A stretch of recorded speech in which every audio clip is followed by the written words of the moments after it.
How do we manage the protein transition? Which food components can provably boost your immune system? What's the best way to validate health claims for food and food components? Listen to our food and health experts discuss the biggest questions facing the food, nutraceutical, and food ingredient industries today.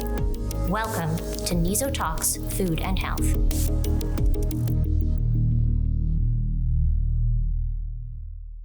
Food production processes are becoming increasingly complex. Small changes can have big impacts on everything from food safety to product quality to production output and efficiency. But finding the right production setup can be a long and costly exercise. We spoke with Kevin van Koerten, processing scientist at NIZO, about how computer modeling can help food manufacturers optimize their production processes. Food production processes become increasingly more complex. Small changes can have large effects on the food safety or on the product quality or on the output or on the efficiency. So finding the optimal parameters is sometimes really tedious. Computer modeling can help there. And today I will be talking to Kevin van Koerten, who is a processing scientist at NIZO, about this subject. Welcome, Kevin. So first of all, computer modeling. What is computer modeling? Yes, computer modeling is using a mathematical representation to describe a real thing and then applying this in a computer model, for example. So you basically try to use these equations to represent things in real life. This can be as easy as using a simple regression line to making a full computational fluid dynamics model of how a spray dryer works, for example. Yeah. So the range of applicability is huge.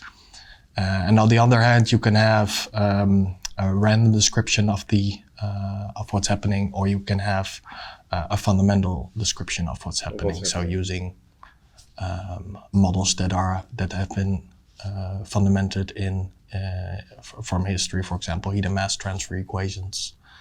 But you can also simply use so-called black box model equations, which don't actually tell you beforehand of what's happening. But for example, a heat transfer equation knows the temperature flows from high temperature to low temperature, and a black box model wouldn't, for example, do that. Yeah.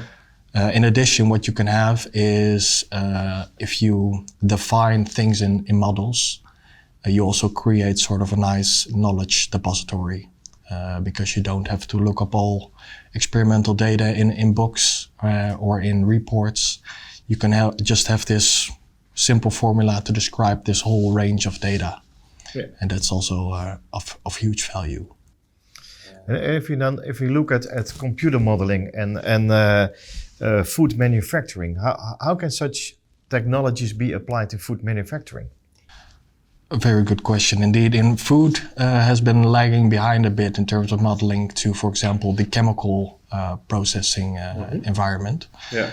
Mostly because foods are much more complicated than the more actionable type of processes, which work with relatively few chemical components in a system. Yeah. While food is, of course, there's proteins and all different kinds of proteins. There's carbs and all different kinds of carbs in there. So the system is infinitely more complex. However, there have been many applications of modeling in food also. Which focus on looking for ways to quickly iterate for optimization. Yeah. So for example, you could do a lot of trials to see how a product could be better, but using models. Mm-hmm. You could, for example, skip a lot of these experimental steps. So you could do some focus experiments to fill a model and then predict what's happening in later stages, which would in the other case require dozens of trials, which would require a lot more time and money. Yeah. And if you look at food processes, you say it's very complex. But could you explain a little bit what type of processes now can be modeled?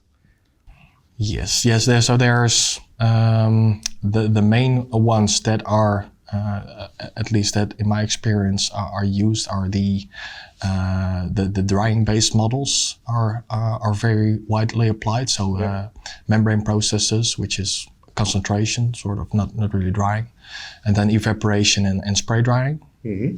And beside that, also heat treatment is also very much applied, and heat treatment both in the terms of product quality, but also especially in food safety. So for heat treatment for your microbial inactivation, of course. Yeah, to find out what is a safe method of producing a specific ingredient or food product. Indeed, because you always have to balance. I don't want to put too much heat in because then the quality usually declines. Yeah. But I want to put enough heat in. So, for example, it doesn't have salmonella anymore. Or in the case of, for example, plant proteins, you have usually more problems with spores, which require even higher heat loads. Yeah. And with the help of modeling, you can again more easily find the sweet spot between not too much heat treatment, but enough for a safe product. Before you go into the actual experiment. Indeed, otherwise you have to run production runs, which of course require a day for a single run. And if you want to do it well, you want to do 10 of those or something. Yeah. Well, with modeling, you would spend 10 minutes behind a computer, and then you will be done. Yeah. And so if you talk computer models, there are many models, I think, that you can buy, I would say, off the shelf. Mm-hmm. If you look at that, is it wise to buy them off the shelf, or do you really have to build them from scratch all the time? There are two sides to that. So on the one side, you usually have to do some tweaking because the models available either in commercial packages or in literature, they're usually applied for a specific product or a specific medium. Yeah. And of course, you're applying them to your own product, which might be, for example, you're applying it to an infant formula, but the formulas you are applying have been developed inside standard milk. And there will always be slight differences, and the final outcome you want to have will determine if those differences are good enough or not good enough. Mm-hmm. And this requires definitely some expert input, because you need to have somebody who knows, who can see, for example, the outcome of these milk-based models and say, well, this isn't going to work for our infant products. Yeah. The other side is that a model can work really well, but usually there's some degree of error, because in practice you have slight variations which might not be captured in the model. And you need some practical or expert experience which can fill the gap between what's coming out of the model and what will actually happen in practice. So a slight shift of outcome based on for the weather conditions, I don't know. Yeah. And this is really important for successful application of models. So basically what you're saying is that the expert insight in modeling is really important. Can you give a little bit more examples on that, or dwell a little bit more on that? Definitely. So, for example, with these, as an example I gave before, with these microbial models. So you have a model for a certain bacteria is in your milk. Mm-hmm. So you apply that model and you say, this is the heat treatment we need.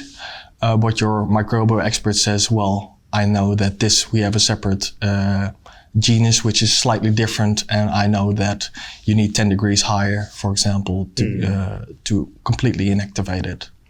So these are examples of how these experts apply this additional step to complete actually the model implementation. So what you're saying is that just buying a model that doesn't do the job. Knowing how to control a computer also is not enough. You need the expert knowledge. What I'm a bit curious about is the thing that you hear a lot about is digital twins. Could you explain a bit what are they, and are they relevant for food production? Yes, definitely. So digital twins is basically what people have been doing since forever with models, basically. So they try to replicate completely a system using models. Mm-hmm. And digital twin is basically the current buzzword. Mostly it's now called digital twins because the processing power has become that much more powerful. Of the computer, you mean? Of the computer, indeed. That we can incorporate more aspects of the process, which beforehand might have been too intensive to implement, for example. So as an example, you could do, in the past, you would do more steady state modeling, as it's called. Mm-hmm. So you assume the system is in equilibrium, so everything happens constantly at the same moment. So it's a snapshot of what's happening is happening all the time. So you only have to calculate that snapshot, basically. Yeah. What we're doing now, basically standard, is transient modeling. So modeling over time. So you now modeling the entire video, not just the snapshot. Yeah. So with that, you can, for example, model startup of a machine. So it's filling up with liquid, and shutting down of a machine. So we can implement much more. Mm-hmm. And it starts to look more like the machine itself, and thus the term digital twin, basically. So basically what you're saying, you've been working on digital twins already, but it will progress. Well, Kevin, thank you very much. You explained nicely what computer models is, but also how they can be applied to food processing. But I think one of your key points is without expert knowledge, it probably doesn't have the value that it can have. And digital twins definitely is something that's here, but it will also be the future in development. Well, thank you very much for your nice explanation. Please subscribe to our webcast. This was NIZO Talks Food and Health. And if you want to know more, please visit our website. Thanks for your attention. If you enjoyed it, please check out our other episodes via our website and other platforms like Spotify, Apple iTunes, and YouTube. Subscribe through your regular podcast app to make sure you never miss an episode.